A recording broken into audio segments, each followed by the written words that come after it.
Welcome, everyone, to the Ready for the Draft podcast. I am your host, Gregg Schutze. This is episode 17 of the 2024 podcast series, where we take a look at the draft-eligible prospects and get you ready for the NFL draft. And I'll tell you what, I know I'm a little late to the party with the Senior Bowl recap, but I wanted to go back and take another look at the film. Really give me a lot more time to take a look at some of the one-on-ones, take a look at really who are the guys that were showing up and showing out. And look, there were a lot of guys that put their names out there, guys that really are going to be on that first-round radar that maybe we weren't talking about previously. So we're going to jump right into that here in just a moment. But one thing that I did want to do, we know that there's a lot that could change when we're talking about the top 10. Really, there could be some trades. We're looking at the quarterback position. There are a lot of teams that could be jockeying for position to get a quarterback. We've got as many as 5 quarterbacks who can come off the board in round 1. If you throw Michael Penix Jr. in there, if the medicals check out, he may even sneak into round number 1. That'd be 6 quarterbacks in the first round potentially being taken. It's unreal, but when you look at the teams that are in need of a quarterback, Chicago, Washington, New England, the Giants potentially, Atlanta sitting there at number 8, Minnesota, what's the history, the situation with Kirk Cousins. You've got Denver, potentially Vegas as well, sitting at 13. A lot of teams, Geno Smith with Seattle. What's the situation there? There are a lot of teams that are going to be interested in a quarterback. And so will they pull the trigger in round number 1? That's going to be a huge question mark. What are we really going to be seeing there? But, and the combine is coming up at the end of the month. That's really where we're going to see a lot of these guys emerge. And really that top 10 is going to start taking a little bit more shape. Obviously, we've got free agency, and that period is also going to give us a better feel for what to expect in round number 1. But I wanted to just very quickly go through my top 10, and then we'll jump into what I saw at the Senior Bowl. So number 1 overall, obviously the Chicago Bears, and the question really is Justin Fields going to be the guy? Do they pass on Caleb Williams? Do they end up trading Justin Fields? Look, here's the deal. Justin Fields, and you look at what he's been able to accomplish, year 4, and you've seen glimpses. You've seen glimpses from him, but can he put it all together for an entire season? We haven't seen it to this point. What can happen there in Chicago, Ryan Poles, Matt Eberflus and company can reset the clock with that rookie contract with Caleb Williams. You've got a lot of other needs. You've got to get more receiver help. That offensive line needs to be shored up a little bit. Defensively, you got to get a pass rusher to accompany Montez Sweat as well. I just look at this team and I think, Justin Fields, there are enough question marks. Really the question is where is Justin Fields going to go, and what type of draft pick are we really going to be talking about here? When I look at Fields, is he going to get a first rounder? I know that ESPN's Adam Schefter came out and said, hey, he's going to garner a first round pick potentially, but I just don't know that that's going to happen. Is there a team that's really going to be willing to give up a first rounder for Justin Fields? Maybe, but I think at the end of the day, I look at a team like New England sitting there at number 3. You've got the number 34 overall pick. That might be enough to get it done. You package some things together, and then you get a quarterback of the future. You're not giving up that number 3 overall pick. You can use that on Marvin Harrison Jr. You get your number 1 wideout to go with your quarterback. I think that makes a lot of sense. Chicago sitting there at 1. They're going to take Caleb Williams out of USC. Look, this is a guy, Heisman Trophy winner in 2022. And look, Caleb Williams is a special talent. When you look at the arm strength, you look at the ability, just the different arm slots that he's able to make those throws off platform, the torque on the move, being able to throw that football 45, 50 yards down the field. The arm talent is absolutely ridiculous.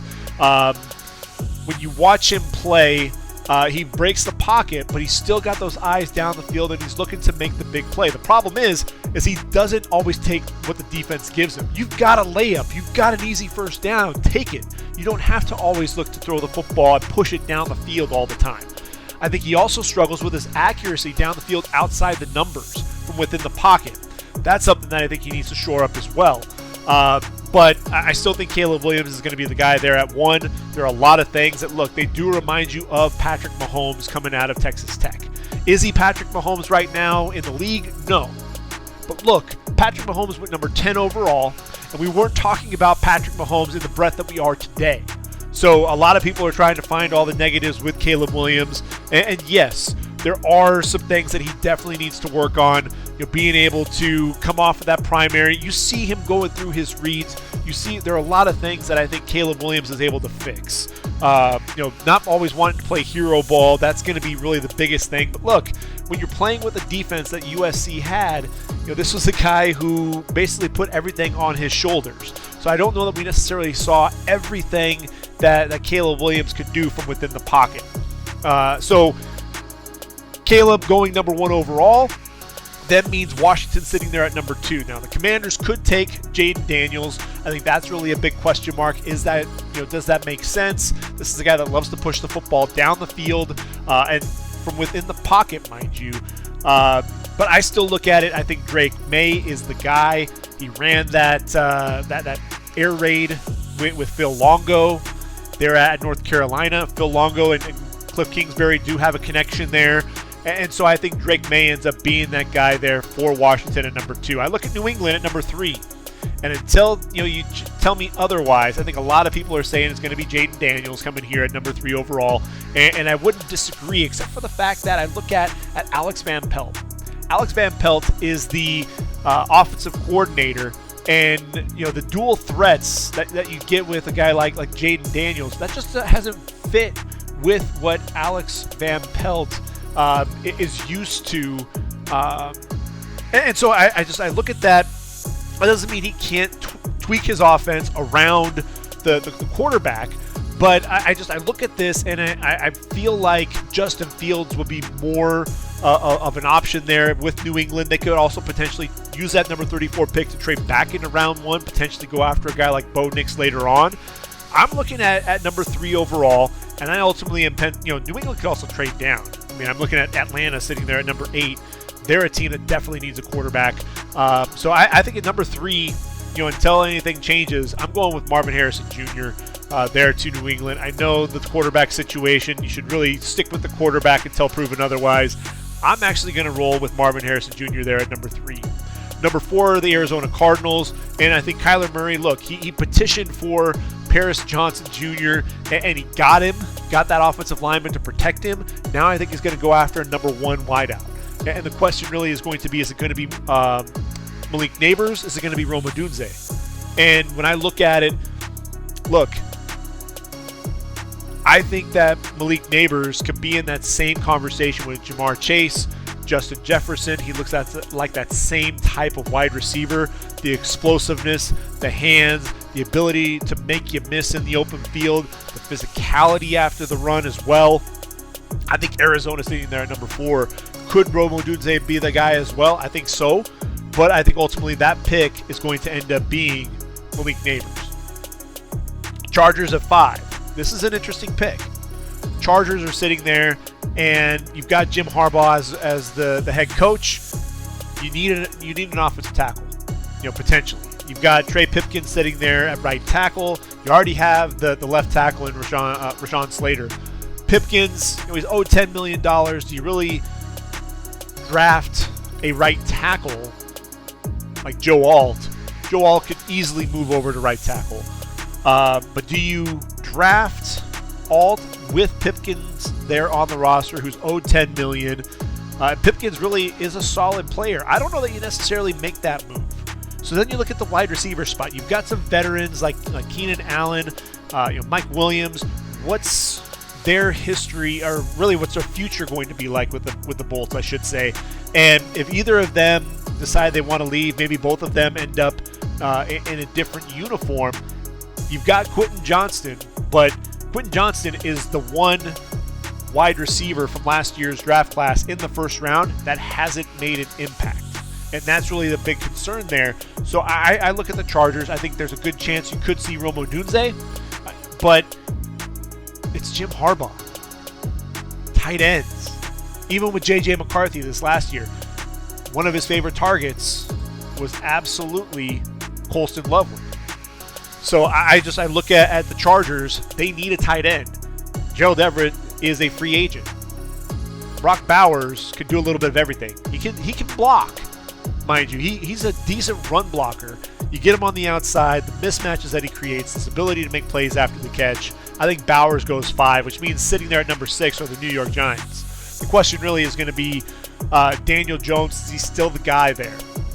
I think right now Daniel Jones is still the guy, which means the Giants, you have to be looking at quality over quantity at some point. You've got a ton of receivers there, but they're lacking a true number 1 wideout. Rome Odunze will be just what the doctor ordered for Daniel Jones. Really a prove-it year for Daniel Jones this year. I think Rome Odunze ends up being the guy there at number 6, which takes us to Tennessee at number 7. I think Tennessee, look, Will Levis took a beating a season ago. They need a tackle. I think Joe Alt is the most consistent tackle, and I think he'll end up being the selection there at number 7 overall, which takes us to Atlanta at number 8. Atlanta, look, you look at the offense and the moves that they've made in round number 1 in previous seasons. Kyle Pitts, Drake London, Bijan Robinson. They've got a solid offensive line led by Chris Lindstrom and Jake Matthews. Caleb McGarry has come a long way there at right tackle as well. So they're really a quarterback away from really competing there in the the NFC South. And so when I look at this group, Desmond Ridder we know is not the answer. Jaden Daniels just feels like the right pick for the Falcons. That defense, look, Ryan Nielsen, I know he's no longer with the team. He's now in Jacksonville as their defensive coordinator. But he was able to take that defense from number 27 overall to, I think, 11th in yards. And so they've got talent on that defensive side of the football. Could they go edge rusher? Could they go Dallas Turner? Sure. That's definitely a possibility. I ultimately think, though, that Atlanta needs to get that quarterback, and that's going to end up being Jaden Daniels. And then you look at Chicago there at 9. Could they use a receiver? I think a lot of people have mocked a receiver there. Absolutely. If Rome Odunze is sitting there on the board, I think Chicago absolutely jumps at the chance to get a number 1. And really, a lot of people are saying, well, isn't DJ Moore a number 1? Really, you'd have a 1A, 1B, but then you're giving Caleb Williams a couple of weapons there on the outside. This is a deep wide receiver class, but Chicago, when you're looking at their draft picks, they don't have another pick until number 75 overall. So they've got to make sure that they get a receiver. Even in round number 3, they'll get a guy who should be able to contribute. You're going to obviously look to see what the Bears are going to do in free agency as well. I look at 9. If the 3 receivers are off the board, then at 9, I think they go pass rusher. You need to get somebody to team with Montez Sweat. Dallas Turner is the best pass rusher in this year's draft in terms of the bend, the flexibility. I still think that Laiatu Latu is the best pure pass rusher in this year's draft. I think he's a guy that, to me, could end up being the best in the bunch when it's all said and done. He's not as bendy. He's not as twitchy as Dallas Turner. I think Dallas Turner probably plays the run a little bit better. And, could Atlanta fool everybody and go Jared Verse? I think there's a possibility. But I think at the end of the day, Dallas Turner ends up being that guy. And, look, they get an edge rusher to team with Montez Sweat. I think that's definitely a great area of focus for them, which then takes us to the New York Jets. Number 10 overall, offensive line. Look, Elijah Vera Tucker's battled injuries. Mekhi Becton has battled injuries. I'm looking at this group. Could they go Olu Fashanu? I think that's definitely a possibility. I think Olu Fashanu he's got the athleticism. He's probably the most athletic offensive tackle in this year's draft. Apologies to Tyler Guyton. I know a lot of people have talked about him. That conversion from H-back. Look, Joe Alt was a converted tight end as well, but Olu Fashanu, especially when you watch him with those kick slides, I mean, he's just so quick out of his stance. It's absolutely ridiculous how quick he's able to get back there. But I look at it and I think, it makes sense to me that Taliese Fuaga, you want a right tackle who's going to be able to hold up, against both, bull rush, against the speed rush, be able to run behind him. He's going to do it all for you. You saw it at the Senior Bowl. He was one of the guys that really stood out to me. Just absolutely dominant, physical, powerful, power in his hands. And so I look at the Jets, and right now I think Fuaga has a little bit of an edge. I still am a big fan of Fashanu. I think it could also be Fashanu there. But if you're looking at, especially for a true right tackle, then I think that pick has to end up being Fuaga at the end of the day. So those are my top 10 picks as of right now. I haven't quite put together my first mock draft. I usually wait until the end of the season. So obviously the Super Bowl is coming up. This recording is taking place the evening prior to the draft. So February 10th. So after that, you'll see my first mock draft hit my website. We'll be talking about it here on the podcast as well. So I'll go through all 32 picks. I may even throw a couple of picks in round 2 because there are some guys that could very well find themselves in round 1 that right now I have just outside the first round. So we'll get to talk about those guys as well. So that's kind of where we're at right now in terms of the mock drafts. So when I look at the Senior Bowl, let's go ahead and transition to that. And there are some names that absolutely stood out. And if you've listened to my podcast at all, you know that I'm a big fan of Quinyon Mitchell. Quinyon Mitchell, he burst onto the scene for me. I really want to say it was last year that watching some of the MAC football, look, he's 6 foot 197, and the playmaking ability was really what jumped off the charts. And had the 5 interceptions, 19 pass breakups. 2 of those 5 interceptions he took back to the house. Now this is a guy, he follows it up. Only 1 interception, but 18 pass breakups. You see the ball skills. 45 total pass breakups in his career, 6 interceptions. Also 7.5 tackles for loss. A guy that's willing to come up and hit you, play around the line of scrimmage when you need to against the run. But Quinyon Mitchell primarily played in off coverage and in zone. So you wanted to see, could he match up in press man? And he absolutely did that. This is a guy that was showing the physicality at the line. He wasn't afraid to mix it up, to jam receivers, look to try to reroute at any chance that he got. He was getting over the top of several routes. You watched his ability to drive on the football when he wasn't off coverage, and he just puts himself in a position to make a play on the football. And that's one of the things that the great corners put themselves in a position to make a play. So even if you're in trail technique, you're putting yourself in a position where you know that you can make up that ground, and you can easily get your hand in there to end up making a play on the football. Attacks the ball at the catch point very well. To me, Quinyon Mitchell is the guy that's going to be a first rounder. I think there's no doubt about that. I look at the first round. I think CB1 is going to be Terrion Arnold, I believe. But I look at CB2. To me, it's Quinyon Mitchell. I don't think it's even close.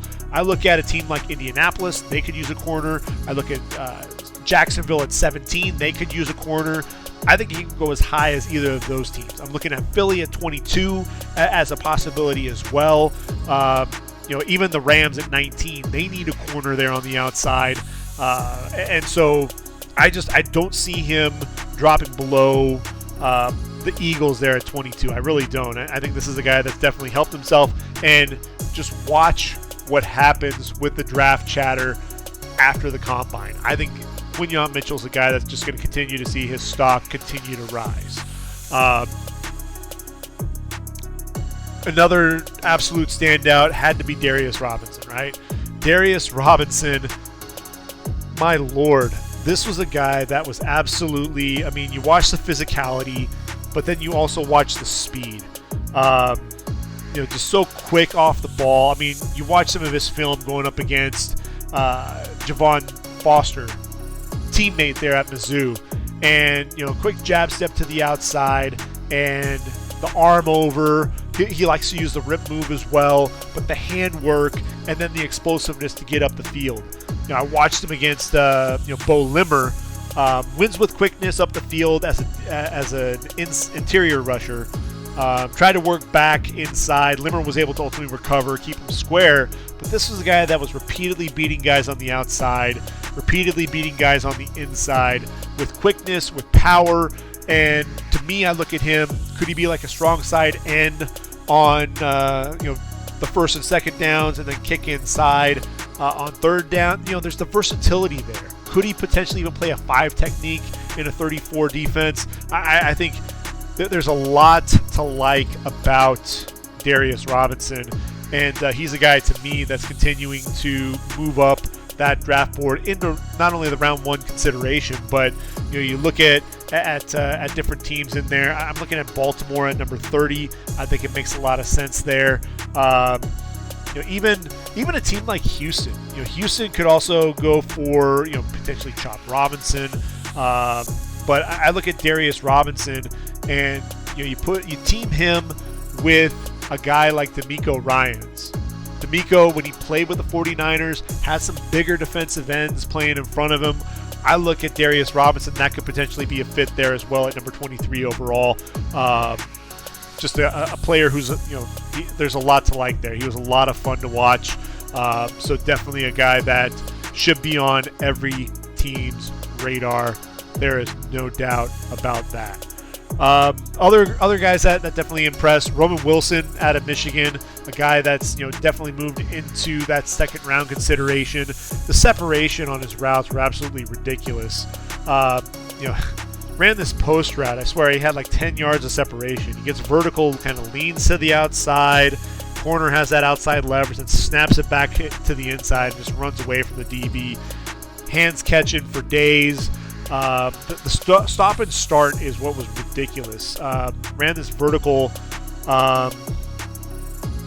and just double move, stop, start, and he was just absolutely gone. Brendan Rice out of USC, and look, I'll admit when I'm wrong. Brendan Rice, for me, I was worried about the contested catch rate, right? Only 25% this last season. Did only have 2 drops, improved from, I think, 4 the season prior. But it's really that contested catch rate. You watched him, and time again, guys were trying to be physical with him, and he was out physicaling these guys, showing that he can be a hands catcher, showing that he can work through the grabbiness. Johnny Dixon kept wanting to grab him over and over and over again. He's able to fight through that and make a catch. And then going against Kyrie Jackson, there were plenty of plays where he runs those slant. There was one where he actually let the ball kind of travel past his body, and he extends out for that football and makes a real difficult catch. You watch him with the whip route, plants, get back outside, so you saw the athleticism and the shiftiness to go along with the size and the power. And so Brendan Rice, to me, is a guy that's definitely solidified his status in the first 2 days of the draft. Route runners, good Lord. Ricky Pearsall, good route runner, easy separation, tremendous hands catcher. I mean, remember that catch against Marshall. Right hand, inside hand, kind of turns his, backhands the ball just down the seam. And he caught the tail end of the ball as he's backhanding it, which was absolutely ridiculous. Lab McConkey, man, he made Bo Braid, the safety out of Maryland, just look absolutely silly. He had outside leverage, shakes him to basically allow him to bite to the inside, uses that arm over, gets to the outside there, and then actually full extension for the diving catch. I mean, to me, Lab McConkey is definitely a top 10 receiver in this year's draft because of that route running ability. He'll be a guy that I think is going to look really, really solid at the next level for sure. I think there's no doubt about that. Javon Baker had some nice plays. A guy that definitely is going to be physical. He's a guy that's going to look to high point the football. Definitely a leaper and a guy that's going to pluck the ball out of the air. Devontae Walker had some really nice reps. Battled some drops there at the Senior Bowl at times, but man, the speed, his just easy speed, easy to separate. So I thought he looked really solid. Malachi Corley's a lot of fun to watch. God, I mean, just the physicality and some of the nuance to his route running. Everyone talks about it because of the build as another Deebo Samuel. I think there's more nuance to his game that kind of says, yeah, I could definitely see that happening for sure. Jamari Thrash out of Louisville, another guy that looked really solid. You saw his ability to against Carlton Johnson, gets vertical at the stem, shows a quick plant jab inside, gets vertical to run away from him, froze him with that move to the inside, and then takes off to the outside, catches right over his shoulder for an easy touchdown. Just absolutely, he's one of those guys that I wanted to see him continue to make those plays down the field. He was able to do that. Xavier Leggett, he struggled at times. You watched him against Jarvis Brownlee Jr. out of Louisville, a guy that I thought looked really solid. He wasn't able to separate on a couple of the routes, but I still think, he's such an easy mover. He battled through some injuries, and so that's where things kind of slowed up a little bit for him. But still a guy that was fighting through, and you could see some really good effort there from him. Jarvis Brownlee Jr., I just mentioned him, the aforementioned Louisville Cardinal. Press coverage, this guy's feisty, man. Turns and runs with the receiver, maintains contact, inside leverage, looks over, for the football. You see that look and lean, excellent coverage on the outside. I thought Cam Hart had some real nice reps against Devontae Walker. Stayed square at the line, gets his hands on him early, mirrors them on the curl route, plants with the receiver, really runs a route better than Walker. Zero separation, undercuts the route for the pick. You watch that, you wonder, at times, with Devontae Walker and the route running ability, can he sink those hips on a consistent basis? You worry about that at times. Max Melton had an exceptional rep against Javon Baker. Patient.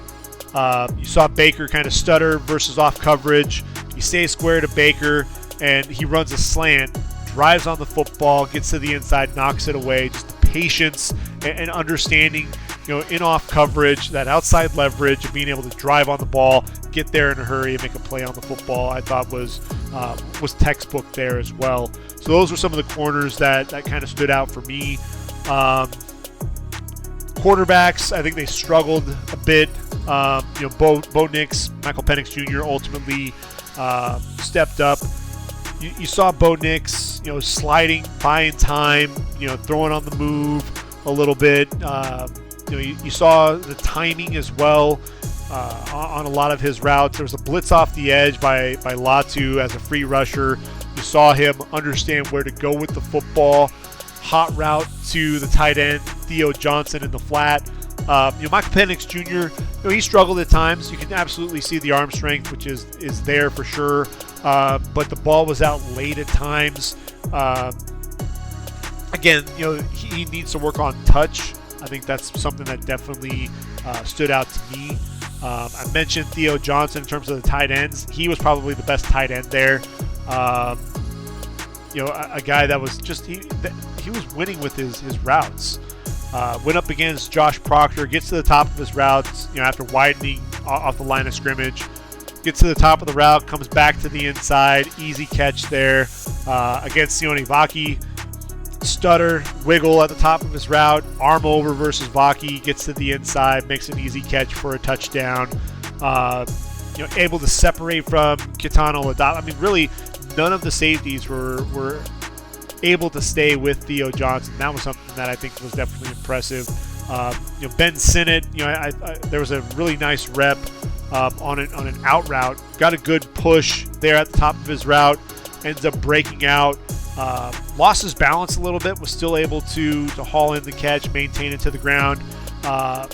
Jared Wiley out of TCU, excellent size. I mean, he's 6'6", 6'7", 260 pounds. Pretty easy mover, I thought. He was a guy for a guy his size. Plucked the ball out with one hand. I think Wiley's one of those guys that's going to surprise some people.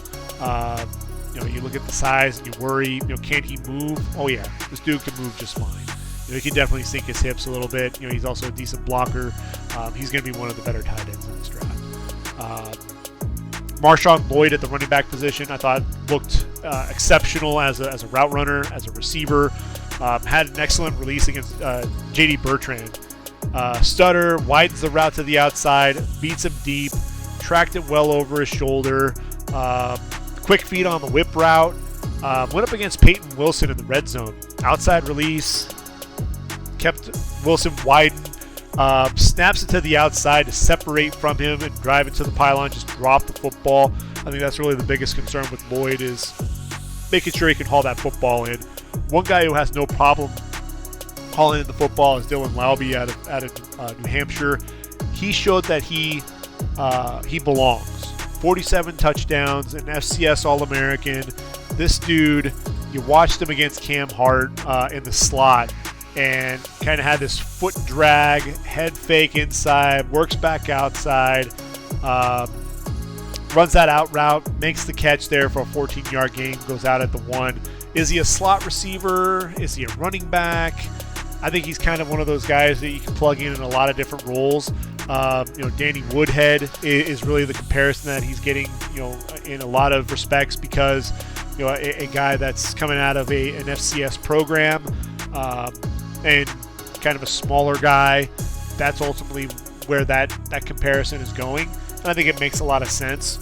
So I think he has that versatility to play in a lot of different roles. So he was a guy that I thought definitely impressed there at that running back position.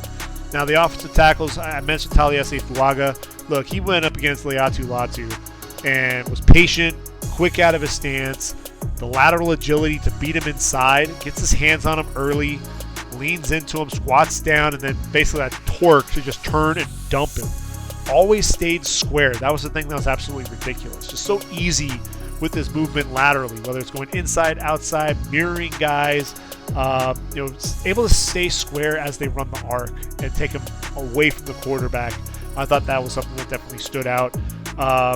Kingsley Suamataia, I thought there were reps where he looked good, but the pad level to me I thought was way too high. Latu a lot of times were dipping, getting underneath him, hands were getting slapped, beaten off the ball by Adisa Isaac, who got straight to the quarterback.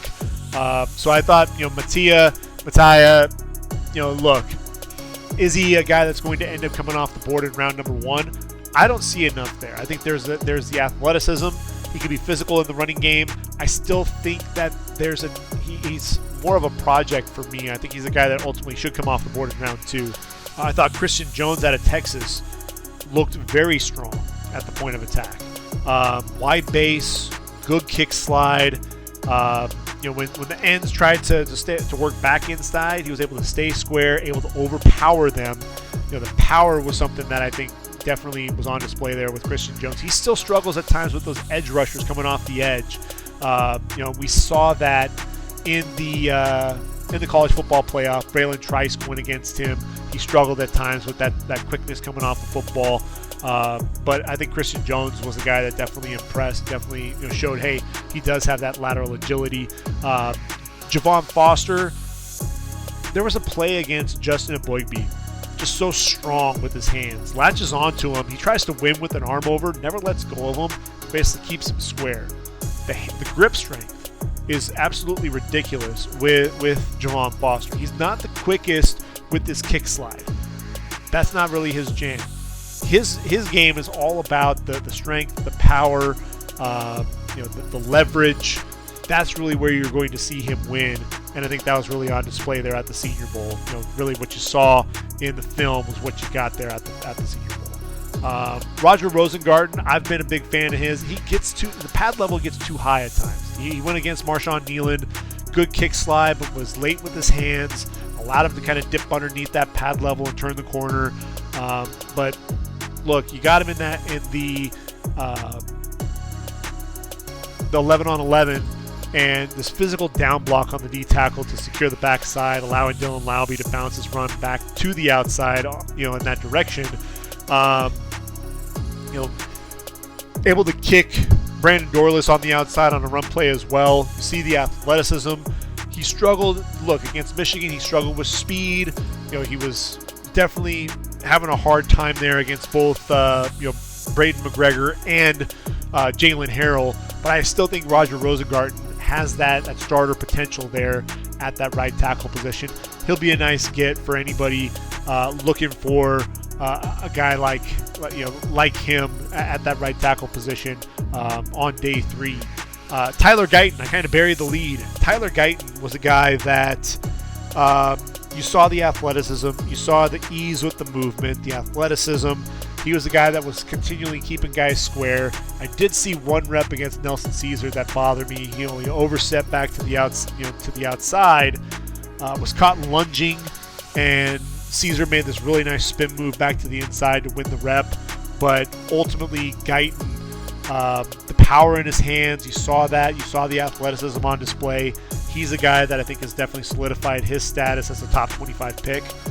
Jordan Morgan, look, he's a guy that I think is all the way back from his ACL.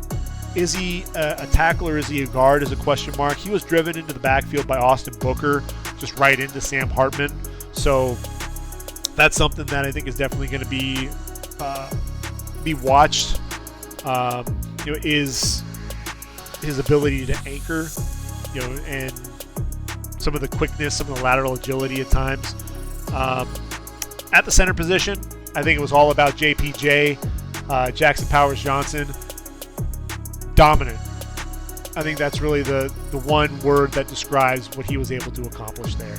You saw him quick out of his stance. This was a guy that could climb to the second level with ease, but then you saw the physicality. You saw his ability to win with leverage, to keep the defensive tackle square, and then the ability to finish. I mean, the torque, his ability to stay low and just drive guys into the ground. Absolutely physical. To me, he's a center that belongs in the first round conversation. I think that's something that was evident by the time the Senior Bowl was done. Edge rushers, Leatu Latu ended up having to leave with the leg injury. 127 pressures in the last 2 seasons, according to Pro Football Focus. I mean, I think that's something that speaks for itself.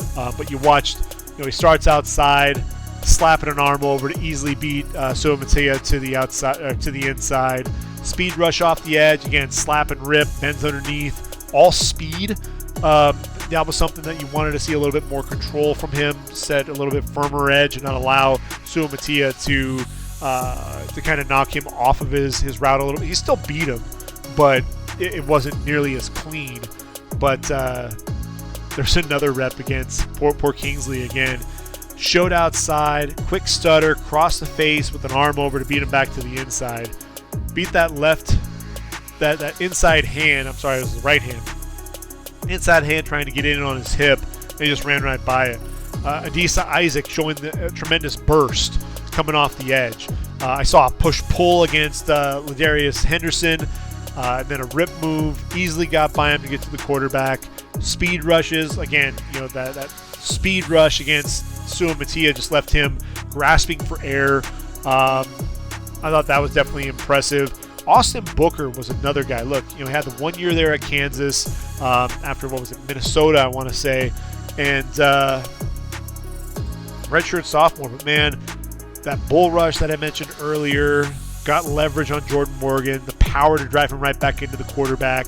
Was able to also set up the left tackle, widening, and then a quick spin move to cross the face, get inside pressure on the quarterback. I thought Brandon Dorless use those long arms against the right tackle. I think it was actually Kingsley playing right tackle. Set a strong edge there, forced the running back to cut it back inside, right into the linebacker, who was able to drop him there. Bull rush with a quick slap and then a rip to beat the left guard, Isaiah Adams. Got to push up the field to ultimately flush Michael Penix Jr. from the pocket. So I thought he had some nice reps there for sure. Nelson Caesar, lined up at defensive tackle, attacked Christian Haynes, won with some leverage there. I talked about the spin move against Tyler Guyton as well. So I thought there were definitely some nice reps there from Caesar. And then can we talk about the craziness that is Marshawn Nealon? The power. This dude is going to come in and hit you and be physical, but then Roger Rosengarten is expecting that, and then he has this nice dip and rip to win right there at the point of attack. He's a guy to me that can win in a lot of different ways. very intriguing, a guy that I think is going to come off the board in round number 2. D tackles. Dwayne Carter, one of the best reps of the day against Tanner Bortolini, strikes his chest, powerful hands, wins with the bull rush, gets underneath that pad level, gets him on his heels, drives him right into the ground. Gabe Hall from Baylor, a guy that not many people have really talked about, but had a nice push-pull and then a swim move to beat the right guard, Sata Oalaumea, off the football. Quick move to the outside with a quick win against another right guard. Showed the ability to bend. Beats the cutoff block. Quick down the line to pursue the running back. Another thing that was really impressive. Devondre Sweat. You see he's a mountain of a man. He didn't weigh in there, but he's probably still around 350, 360. You see the athleticism. The athleticism is absolutely there. But I also saw a rep against Layden Robinson, the guard there from Texas A&M. Good punch at the point of attack, but stalls out, loses momentum. I thought Jaden Crumedy of Mississippi State, a lot of the same thing. Just kind of lost some of that momentum going. Marcus Harris went up against Brandon Coleman, looked to bull rush, started to drive him back, was trying to get low, feet not underneath him, and basically took himself to the ground. But McKinley Jackson out of Texas A&M showed out really well there. The nose tackle, a guy that I think has a chance to be a third rounder. Going up against Christian Haynes. Haynes was playing the center position. Wins early, quick hands, inside, forces those hands obviously outside by Haynes, easily drives him back into the quarterback. So that was something that I thought was definitely impressive there at the D tackle spot. When we talk about guards, Christian Haynes, I thought there were some times where he was able to drop anchor, handle some bull rushes. Opposite the center spot, besides JPJ, I thought Bo Limmer showed the physicality there off the ball. You really like to see that. Tanner Bortolini, look, yes, he lost leverage there against Dwayne Carter, but he still showed some nice physicality there as well, and the ability to anchor at the point of attack. So those were a couple of other guys that stood out there at that center spot. And then the linebackers. Cedric Gray. When the running backs were crossing his face on the inside, was able to definitely make a play on those footballs, and would drive on the ball, get his hand in, be able to jump the route a little bit and make a play. When he was asked to, basically those outside releases, those outside, the out routes and such, when they're running away from him, he just wasn't able to stay with the running backs, wasn't able to keep pace with them. He lined up to the left on another play. The right linebacker, which was Peyton Wilson, shoots the hole, shoots the gap, forces the running backs to bounce it outside, which allowed Gray to easily slide, scrape over the top, and drop that running back there on the outside. Jalix Hunt out of Houston Baptist was an interesting cat. Watched him against Delmar Glaze, got underneath Glaze and was able to walk him all the way back. I look at Glaze, I still think Glaze is going to end up being a guard. I don't know that he can handle that tackle spot. Jontre Hunter showed really nice speed, athleticism to close on a lot of run plays to the outside. But Peyton Wilson still is my guy at the linebacker spot. Excellent size at 6'4", 240. He's fast. He's instinctive. He can drop into coverage. Going against Theo Johnson, allowed the quarterback's eyes to take him to the football. Ultimately able to break that football up over the middle. Fills holes coming downhill. And look, this guy, they were talking about it on the broadcast.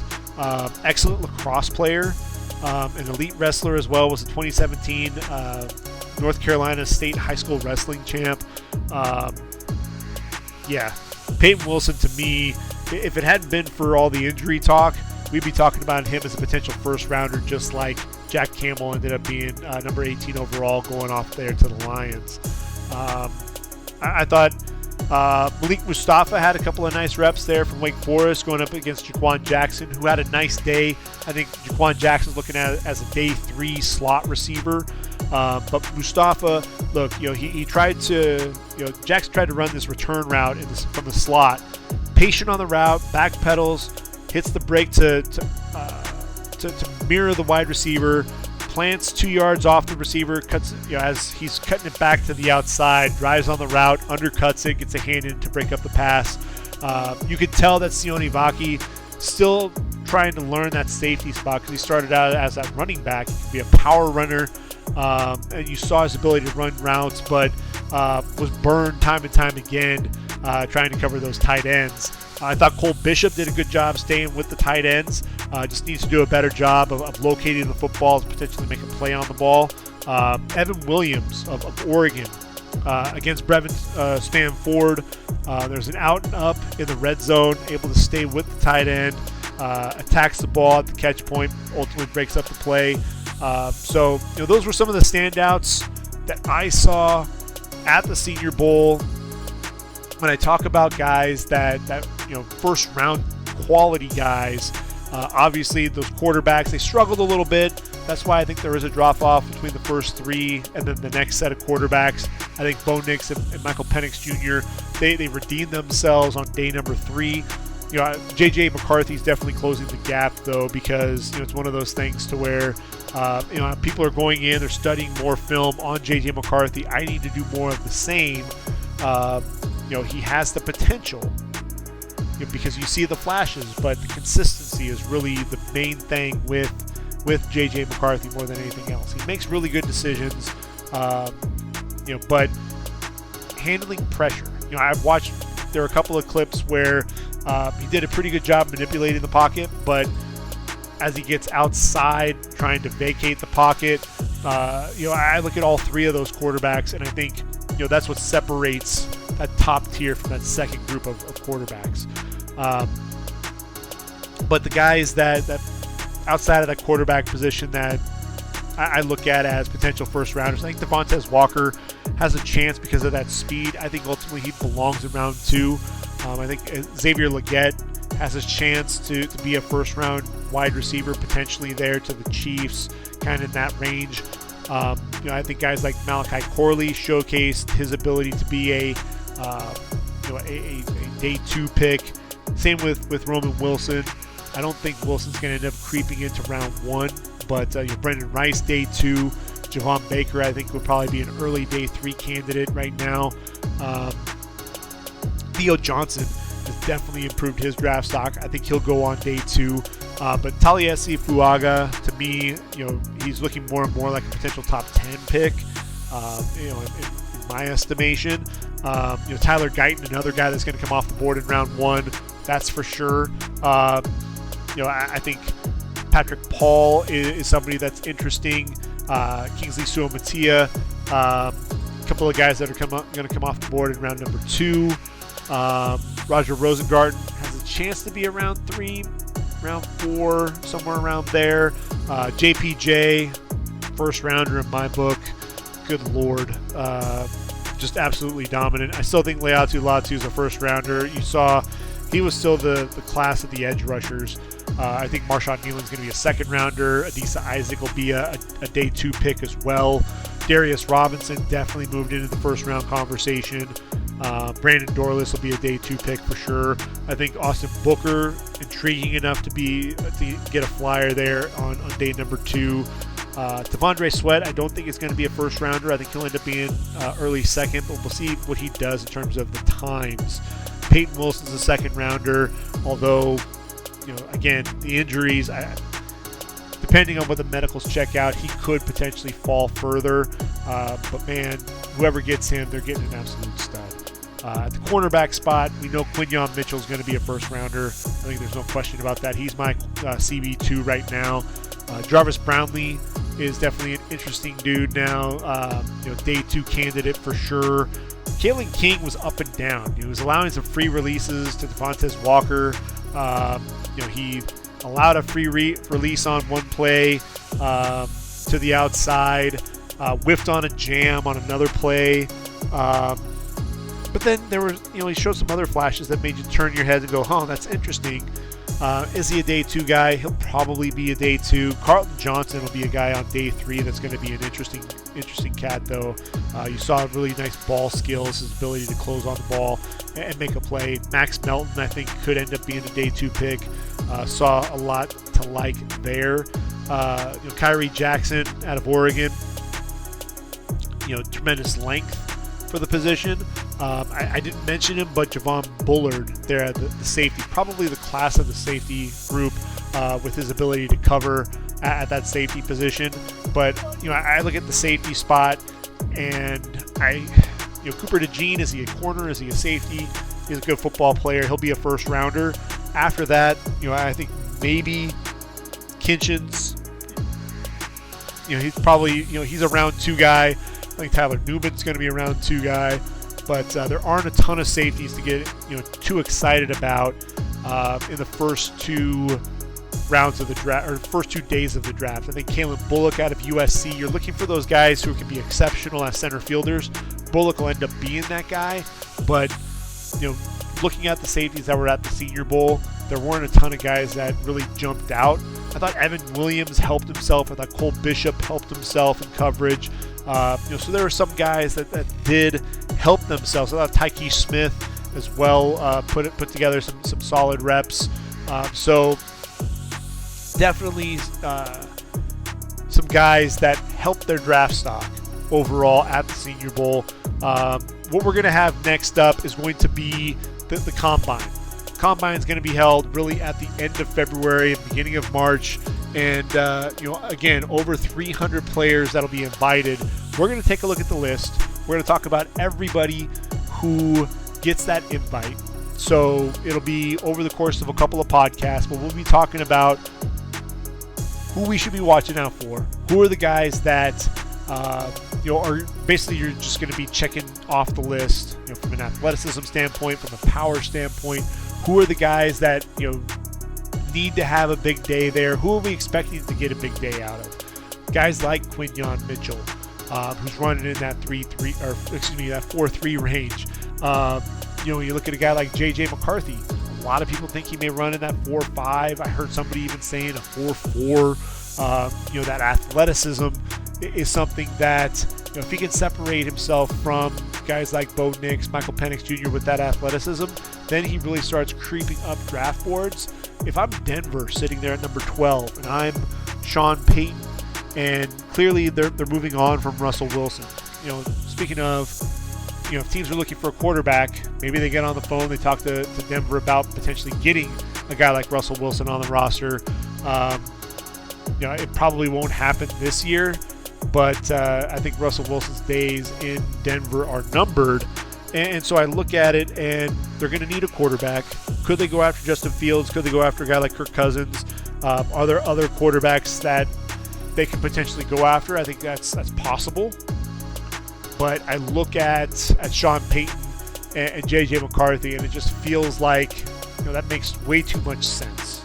So I definitely think that's going to be a possibility to keep an eye on, because I think teams are going to overdraft at that quarterback position.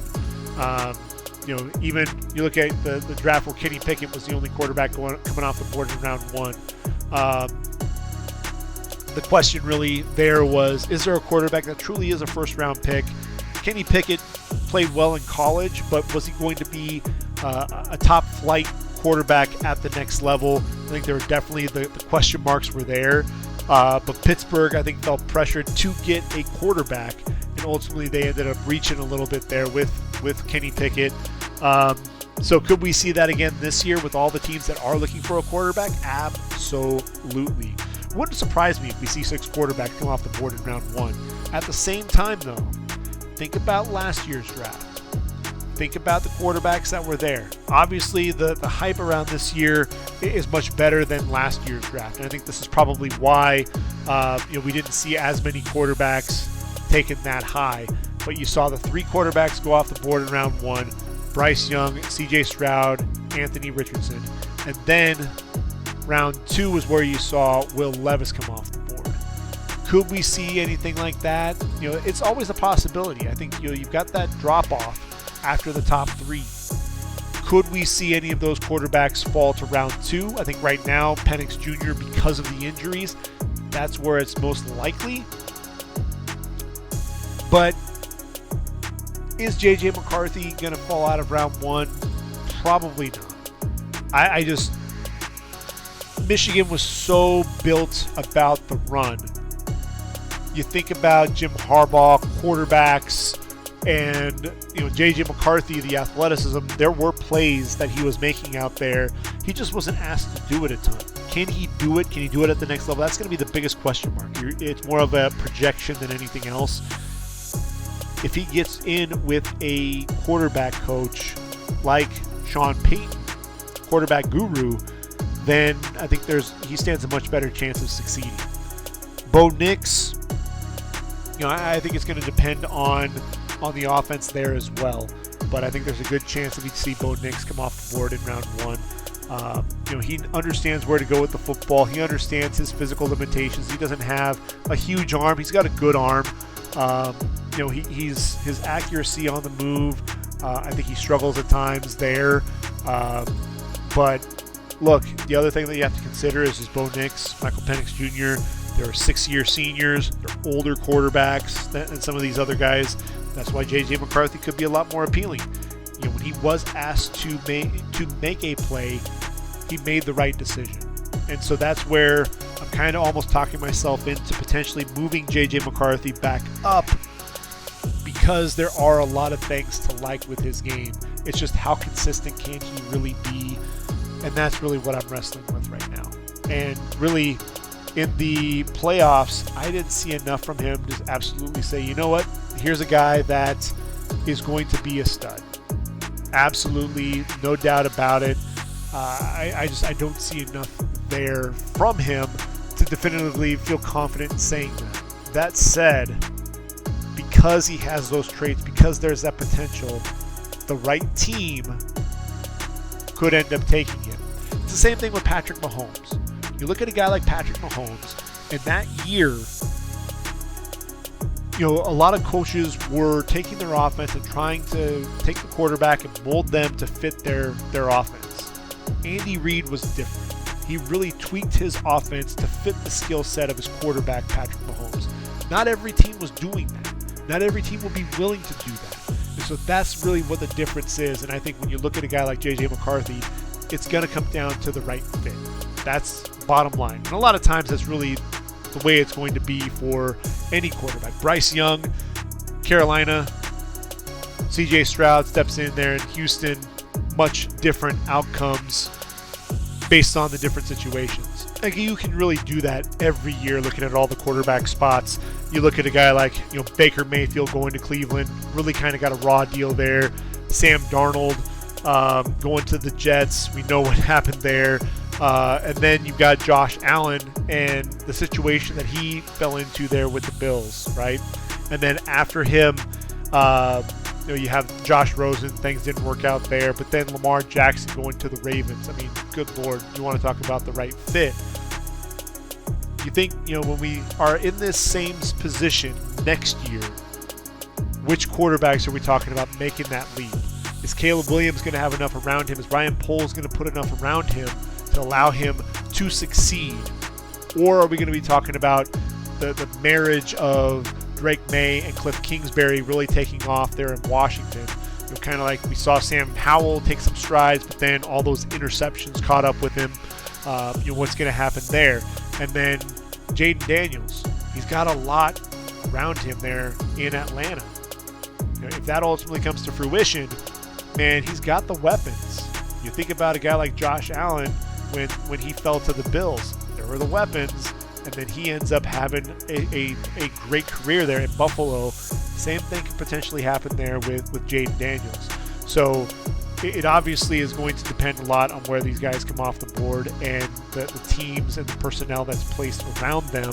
And that's what makes this fun. That's what makes all this projection and the draft and studying the draft and trying to figure out where these guys are going to come off the board. That's what makes all of this fun.